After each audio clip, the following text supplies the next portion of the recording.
awal 2018 lah itu tahu lagi waktu itu harga Bitcoin sudah di angka 250 jutaan. Jadi ya, 2.500.000 ke 250 juta. Ya betul. Itu menjadi 250 juta. Jadi penasaran akhirnya. Iki opo tuh iki gitu.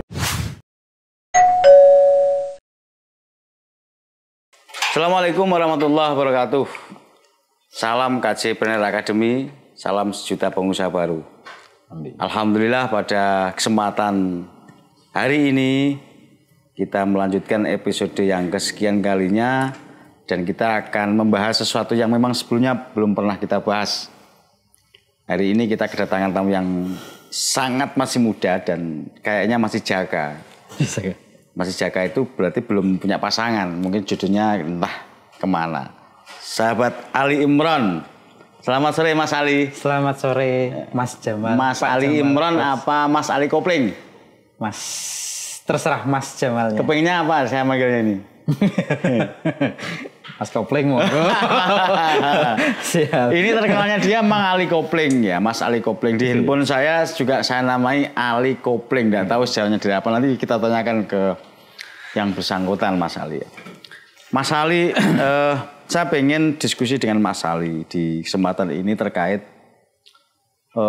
peluang-peluang bisnis, peluang-peluang untuk mendapatkan ya trennya sekarang cuan ya duit lah ya, uang untuk berwirausaha, untuk berwirausaha swasta, dan Mas Ali masih juga konsisten di dunia UMKM-nya, konveksinya ya, konveksi, dan nanti Mas Ali jelaskan terkait UMKM-nya. Dan ada hal yang menarik yang mungkin kita ketahui bersama, Mas Ali ini juga bermain di semacam bursa saham atau sejenisnya, nanti biar dijelaskan, saya kurang paham. Apakah itu nanti treatmentnya kayak apa, main di situ, sejenis kayak forex, kayak kripto, kayak apa itu, apakah perbedaannya di mana, terus keuntungannya apa, terus apakah itu kategori judi atau apa, saya sama sekali tidak tahu itu. Betul. Mas Ali nanti yang menjelaskan. Saya juga ingin belajar ini. Nanti siapa tahu cocok, jadi uang yang saya tanamkan di proyek-proyek yang saya tarik kembali untuk mainkan di kriptonya Mas Ali itu. Gimana Mas Ali? Ceritanya bagaimana Mas Ali kok tiba-tiba bermain di dunia permainan uang itu? Permainan uang. Nggih. Mas Jamal ini selain coach juga senior saya. Jadi saya enggak tahu ini. Ini dalam rangka podcast atau dalam rangka interogasi. Gitu. Iya. Kalau aktivitas untuk sampai saat sekarang ini ya masih di dunia UMKM. Kebetulan memang ada usaha Mas Jamal di dunia konveksi ya? Ada CV ya, khusus buat konveksi itu. Di rumah itu sejak 2015 yang lalu. Alhamdulillah sampai sekarang masih jalan, masih itu sih. Kalau terkait dengan dunia kripto, sebenarnya kalau saya maknanya itu kalau sekarang ini salah satu instrumen investasi saja. Instrumen investasi. Sama halnya dengan dunia saham, terus dunia mungkin yang lain begitu. Itu kalau saya maknanya sebagai instrumen investasi saja. Memang kebetulan kenal kripto ini sepotong-sepotong. Bahkan kalau di dunia kripto itu kan yang yang paling populer namanya Bitcoin. Namanya Bitcoin ya. Itu koin pertama yang dikenal oleh masyarakat atau dunia kripto itu. Itu hari ini kisaran per satu koinnya Mas Jamal. Itu 670-an juta per satu koinnya. Per satu koinnya nggih. 670 juta. 670 juta. Berarti kita ke showroom bawa satu koin, bisa pulang bawa Pajero itu. Bisa jadi, tapi koin di dunia kripto itu beda dengan yang kita ketahui. Koin kayak koin uang itu beda. Jadi awalnya memang karena penasaran juga. Karena mengetahuinya itu sejak kripto di harga 2.500.000. Satu koin itu itu 2,5 juta Terus informasi, saya agak lupa itu tahun berapa mendengar pertama kali Bitcoin itu. Karena di informasi yang saya dapat awal-awal itu saya skeptis lah. Iki opo kayak gitu. Ini jangan-jangan memang skema Ponzi kayak itu atau yang lain sebagainya lah, MLM atau apa gitu. Terus terakhir itu di 2018 awal 2018 lah itu tahu lagi waktu itu harga Bitcoin sudah di angka 250 jutaan. Jadi 2.500.000 ke 250 juta. Iya, betul. Itu menjadi 250 juta. Jadi penasaran akhirnya. Iki opo iki gitu. Waktu itu kalau Coach Jamal pernah mampir aktivitasnya bersamaan dengan Cafe Joglo kita dulu yang sudah tutup itu. Itu kalau buka malam teman-teman pada ngurusi kafenya, saya di pojok gitu mulai mempelajari agak dalam terkait dengan dunia kripto itu. Terus di 2018 itu memang saya terjunnya menggunakan mindset sebagai seorang trader ya. Jadi di Bitcoin ini itu ditransaksikan di exchange. Salah satu itu saya pakai platformnya Indodax. Itu pasarnya lah, jual beli kriptonya itu di Indodax itu. Bukan promosi gitu. Iya. Kebetulan yang saya akrabnya dengan itu. Terus selama 2018 itu saya trading kripto itu. Trading sama ternyata rumus trading di mana saja kalau masih pemula, newcomer, newbie kayak saya begitu waktu itu ya jatuhnya ya ini yang diharapkan cuan tapi omsong juga. Hilang nggak dapat itu. Sampai terakhir saya keluar dari dunia kripto di akhir 2018 dan saya merasa beruntung karena waktu itu harga Bitcoin yang awal di 2018-an kalau nggak salah itu 250 di akhir 2018 itu menjadi 40 atau sampai 50 juta per koin. Jadi saya keluar sebelum harga itu merasa beruntung. Nah ini dunia baru jatuh harga koinnya, terus saya sudah duluan keluar. Terus, sempat punya nilai berapa Mas? Pertama kali bermain di situ. Nilai rupiah yang kita mainkan. Awalnya ini saya cuma coba-coba itu cuma 1 juta. 1 juta mulai. 1 juta. Saya pasang kebetulan waktu itu memang nggak di Bitcoinnya, tapi di altcoin yang lain. Altcoin itu maksudnya penyebutan koin selain Bitcoin. Lain lah, jenis lain ya. Jenis lain. Saya awalnya sembari mulai itu saya cuma naruh 1 juta. Ternyata naruh malam begitu, kenaikan paginya bisa sampai 150%-an. Terus makin antusias kan awalnya yang makin menarik itu makin menarik. 1 juta jadi 2.500.000 makin menarik. Iya betul.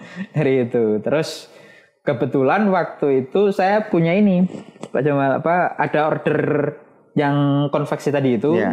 Ada DP gitu yang awalnya harusnya saya belikan bahan baku kain untuk kebutuhan pemesanan konveksi itu saya taruh dulu di situ, saya transitkan lah bahasa waktu itu saya transitkan di kripto itu, di altcoin itu.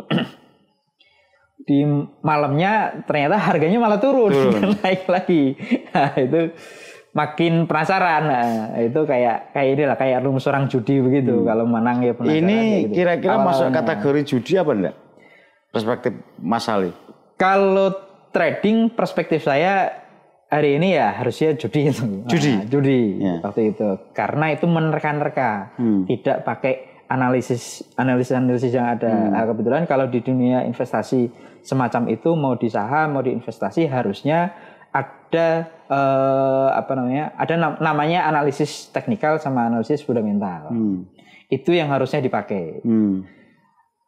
Kalau yang awal-awal itu saya nerka-nerka aja Mas. Jadi ikut-ikutan aja. Kalau sekarang kalau di dunia itu namanya dia kena FOMO aja. Cerita naik kita ikutan beli, terus lagi tren ikutan beli, tahu-tahu jatuh gitu. Nah, setelah di 2018 itu, singkat cerita kita keluar lagi di dunia kripto itu. Terus terakhir masuk lagi di awal 2020. Awal di 2020 itu makin penasaran karena harga Bitcoin yang informasi pertama kisaran 2.500.000 menjadi 250, terakhir itu sampai menyentuh angka 750 juta per satu koinnya. Hebat sekali. Awal di 2020 itu. Nah, cuma saya nggak berani kalau masuk di koin Bitcoin itu. Itu satu orang harus beli satu koin atau bisa 1/4 atau 10% gitu? Oh, bisa lebih kecil lagi. Seberapa? Minimal berapa? Kalau khusus untuk Bitcoin itu namanya Satoshi. Itu sebenarnya agak teknis juga Pak Jamal. Ngomong dunia kripto, terus ngomong Bitcoin itu butuh waktu yang agak panjang juga. Tapi ini kalau harganya segitu kita bisa belinya per Satoshi. Jadi bisa 0,000 sekian gitu. Jadi uang 10.000 begitu itu bisa. 10.000 itu bisa. Oh iya. Ditinggal pembagian ya. Iya. Jadi sebenarnya kalau untuk kalau untuk pemula, newbie atau orang yang pengen belajar investasi di dunia kripto itu jauh lebih fleksibel dibanding dengan instrumen investasi yang lain. Mas Ali sekarang sudah punya berapa koin ini? Itu ya ini ya Kak. Kira-kira. Nanti kena pajak dah. Kalau saya masih kategorinya masih gini. Saya view-nya sekarang investasi. Jadi yang awal itu trader, sekarang view-nya saya pakainya investasi. Itu di manajemen keuangan kita selalu membagi Mas Jamal. Jadi kalau masuk di dunia investasi itu apalagi di dunia saham, di dunia kripto yang volatil itu jatuh naik turunnya itu kencang banget. Nah, itu porsinya memang tidak boleh besar-besar. Jadi kebetulan saya memang mainnya di kategorinya investor receh gitu, remuan lah gitu aja. Ya, jadi gini Mas Ali. Kalau saya melihat ada beberapa klasifikasi dalam dunia perekonomian ya. Dunia. Yang pertama adalah karyawan dalam sebuah perusahaan yang kalau dia tidak kerja ya tidak dapat uang. Yang kedua memang pelaku bisnis. Dia masih terlibat dalam pengawasan, masih terlibat dalam menghitung, merencanakan. Yang ketiga ini memang investor. Investor yang dia lepas mau kemana-mana, uangnya jalan terus. Saya melihat mungkin Mas Ali bisa menjelaskan bagi teman-teman yang mau terjun di dunia kripto, mungkin yang masih tetap senang di dunia aktivisnya, masih senang di dunia partai politiknya, masih senang di dunia akademiknya, tapi kepengen mendapatkan cuan yang lebih. Selain gajinya itu, mungkin trik apa yang bisa mereka mulai, dari mana harus memulainya? Kalau saya membaginya menjadi melanjut dari apa yang Mas Jamal tadi sampaikan itu, saya membaginya menjadi 3 step. Pertama, orang itu kita bekerja untuk uang dulu Mas Jamal. Step yang saya pahami begitu. Step pertama itu kita bekerja untuk uang. Setelah kita bekerja untuk uang, kita dapat uang, kita sisihkan. Kemudian kita masuk ke step kedua, yaitu sudah mulai investasi. Investasi, belajar investasi, mengetahui instrumen investasi apa yang paling cocok buat kita. Nah, kebetulan kalau hari ini kan saya lagi aktif di dunia kripto itu. Nah, step yang terakhir itu ketika kita sudah melalui step pertama, kita bekerja untuk uang, step kedua itu kita sudah mulai investasi, step ketiga lah target yang nomor 2 tadi itu, bahwa nanti uanglah yang akan bekerja untuk kita. Nah, dari semangat atau pandangan yang menjadi semangat motivasinya itu ketika kita main kripto ke depan, uang yang bekerja untuk kita, bukan kita yang mengejar uang. Betul. Luar biasa. Tahapan yang mau kita lalui jadi kepengen deh filosofi ini. Kalau Pak Jamal ya harusnya bisa lebih dari itu. Yang menarik lagi Pak Jamal itu di dunia kripto itu bukan hanya sekedar investasi instrumen menjadi instrumen investasi saja, tapi ada teknologi di belakang kripto ini, koin kripto ini.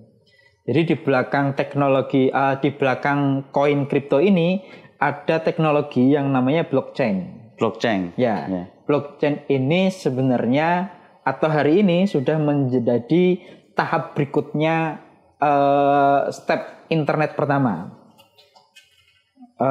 Saya tidak terlalu fasih ngomong secara teknis begitu ya, tapi secara gambaran kayaknya semacam uang digital blockchain.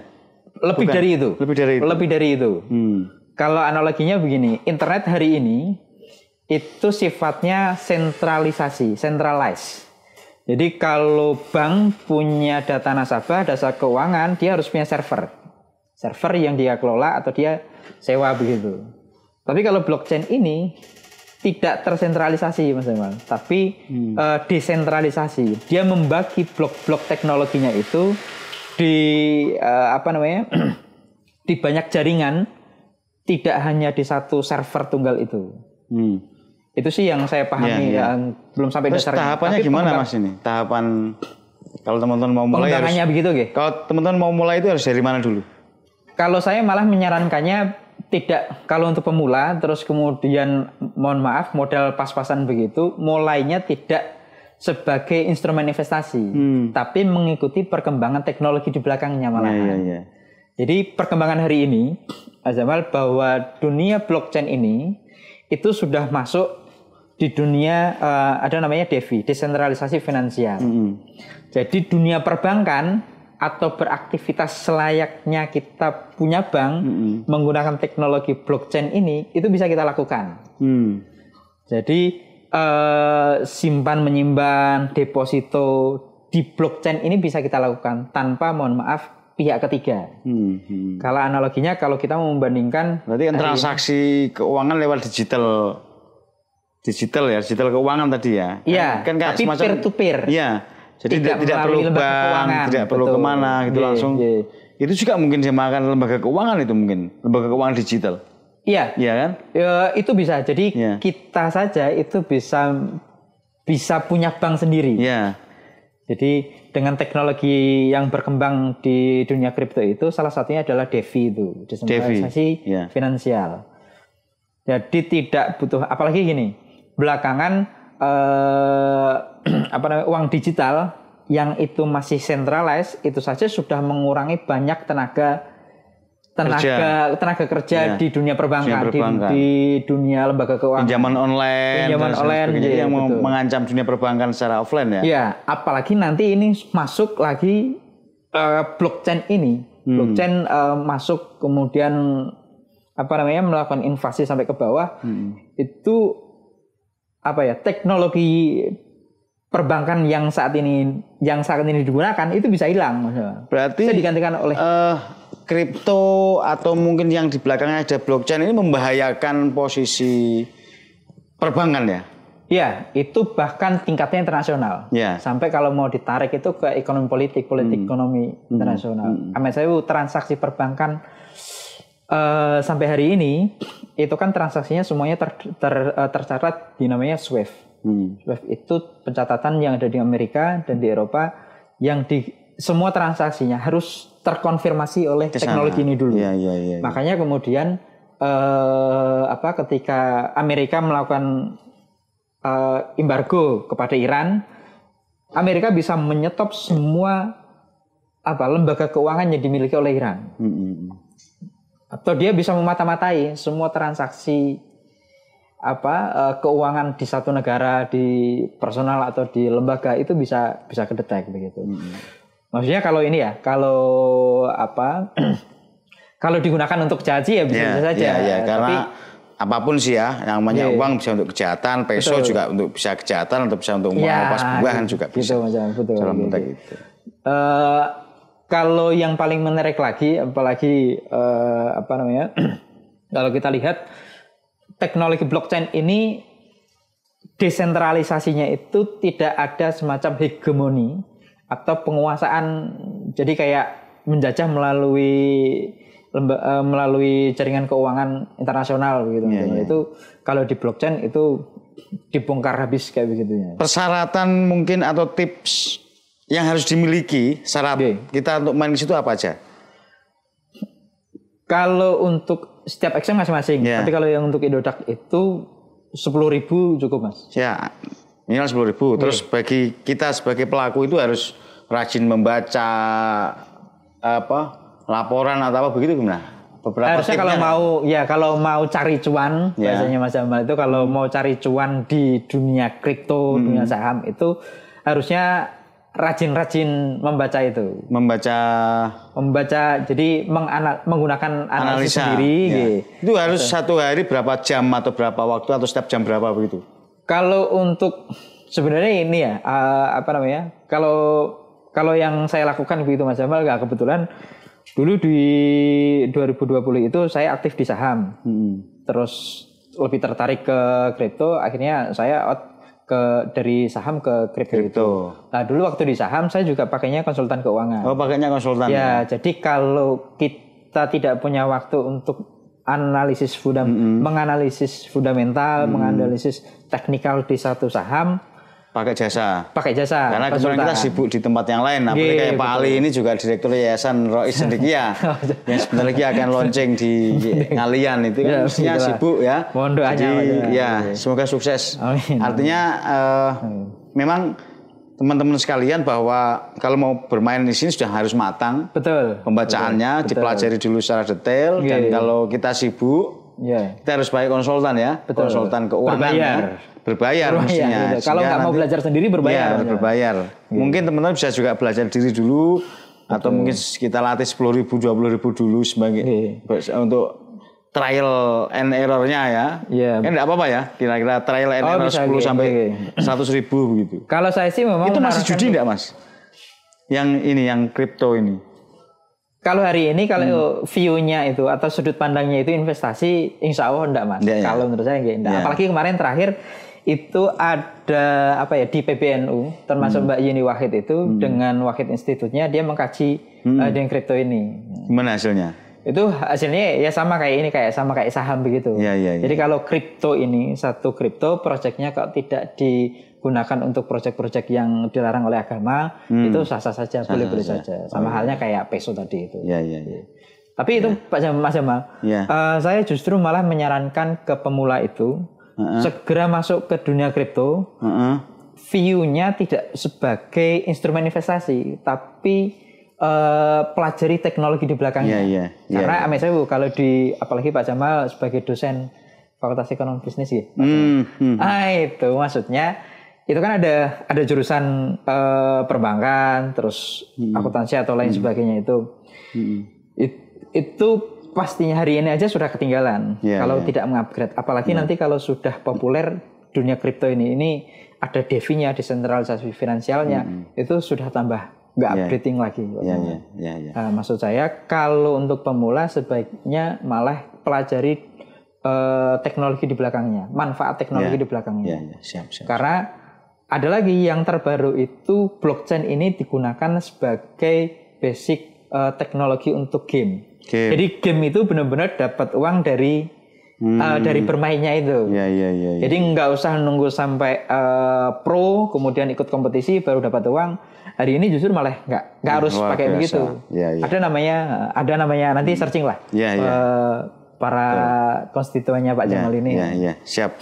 Ya Pak Ali, sangat luar biasa. Terima kasih. Siap. Memang ini belum bisa membuka wacana baru, tapi paling tidak ini sebagai bahan teman-teman sekalian untuk bahwa ada dunia lain. Betul. Selain dunia perdagangan kita beli, kita jual itu ada kripto, ada macam-macam tadi itu mungkin sebagai alternatif. Mungkin bagi yang pengen belajar silakan hubungi Pak Ali atau mungkin kita search di YouTube, di Google atau manapun mesti banyak ya. Yang jelas ini sebagai pemirsa di channel KJ Trainer Academy bahwa ada dunia lain untuk mendapatkan cuan. Bukan hantu tapi dunia lain untuk mendapatkan cuan dan nanti bisa dipelajari lebih detail agar tidak mengganggu kesibukan teman-teman, tetap bisa yang ngajar tetap ngajar, yang aktivis tetap aktivis, pengurus organisasi menjadi pengurus organisasi. Di sisi yang lain uang bekerja untuk kita. Betul. Begitu Pak Ali ya kira-kira ya. Iya. Oke, terima kasih Pak Ali Imron atau Siap. Mas Ali Kopling ya.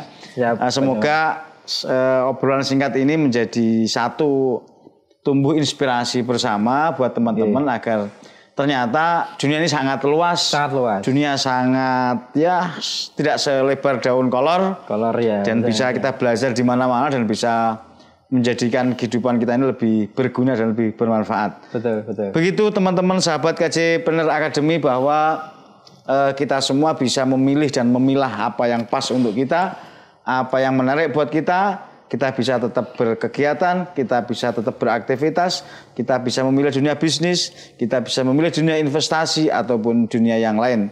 Demikian, semoga bisa bermanfaat. Assalamualaikum warahmatullahi wabarakatuh.